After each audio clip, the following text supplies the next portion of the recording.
When I started work here 7 years ago, I encountered employees who were reaching into their own pockets to purchase items for patients, small and large, whether an air conditioner for a patient with COPD or diapers for a mom and child. And while I admired that caring and compassion, I also don't think it's appropriate that our staff need to reach into their own pockets. So we created the Life Happens Fund as a means of allowing our clinicians who are in the field working with patients and their families to identify those items that would really improve the quality of life for our patients. And at the same time, from an employer's perspective, being able to offer a clinical environment where that fund is available to our staff is also very meaningful, right? That they can contribute to the quality of life of the patients that they're attending to in a different and unique way other than simply providing clinical services.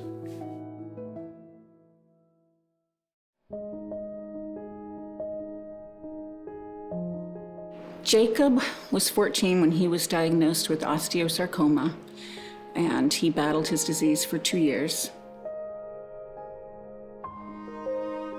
He's a very warm, really genuine young man who had a lot of compassion for people. I enjoyed getting to know him. Hospice is all about comfort and quality of life for patients that have a terminal illness, and so they don't have to be homebound like intermittent patients do. They can go out and go to a restaurant if they want to, or go be with their family, and we want them to live as long as they can comfortably and do what they want to do what makes them happy. And my patient Jacob Richards, he really benefited from the Life Happens Fund because he really helped him with his arts and crafts. It helped him through times of sorrow, gave him joy, and gave him some other things to think about other than his disease process. And he really liked it, for sure. Initially, Jacob didn't have an iPad to take to the hospital with him, and that is when that became apparent that we could offer him an iPad through our Life Happens program. That was his first item. After that, I think that he felt more comfortable asking for a few things here and there as things became interesting to him. I saw him in conjunction with the pediatric nurse, Kim Lee. So we saw him in combination. She'd see him 1 week, I'd see him 1 week. And he was definitely a teenage boy. He was very, very unique, very, very much a teenage boy. He sometimes didn't want to talk. Other times he did want to talk. And having something, the arts and crafts certainly helped him be able to, gave him quality of life for sure. He was definitely shy at first, but then as you got to know him, he would be more conversant, and he'd smile, and he loved talking about doing his TikToks on TikTok and Instagram, and his followers, and he talked about getting gifts from his followers, and he loved opening them up, and so he liked to do that. So I think having the arts and crafts allowed him to do that, to give him some happiness and some quality of life with doing those videos and stuff. Jacob was very creative, yes. His love of crafting, he had a Cricut machine. We got him some vinyls to make some projects, for which I am fortunate enough to be a recipient. He liked to sew. He had a sewing machine. He liked to cook. Jacob really seemed to want to learn as much as he could about his world in his brief time. And he took advantage of that with our program, for which I'm very grateful that we gave him that opportunity.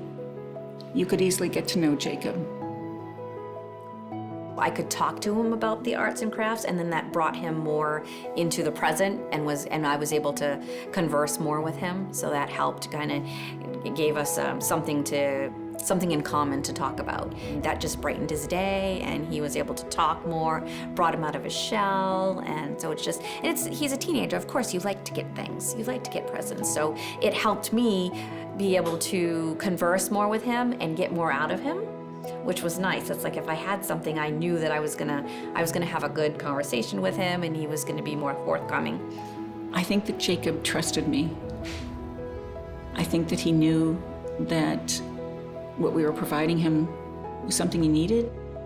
I think one of the biggest things Jacob wanted to do was learn how to drive, that he saw that in his future.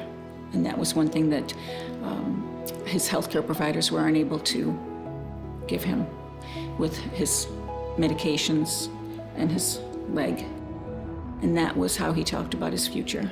He talked about starting businesses. All of his interests probably set him up for that.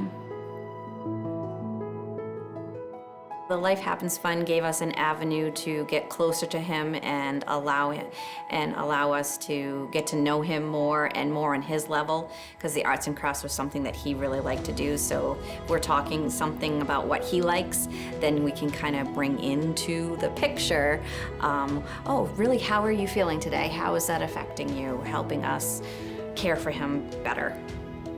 I'm happy that we can contribute to our Life Happens Fund ourselves, and we know where our money goes and what it does for our patients. The Life Happens Fund really gives patients joy, and especially in times of sorrow. And I think bringing joy and giving something to a patient who may not have had that in their life is very important and beneficial. I think if Jacob was still with us, he'd probably be talking about the next thing he'd like to learn about, the next craft. How can I get more supplies to do the next thing I want to do? We'd be talking about driving, camping, doing things for his mom. He was really something.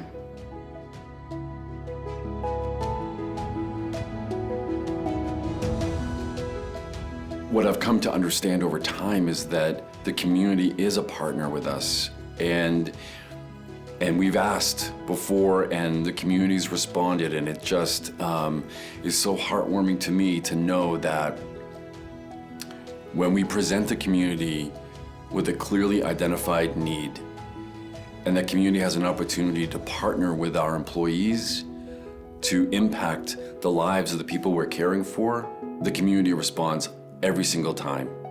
So on behalf of our employees, and mostly our patients, thank you very much from the bottom of my heart.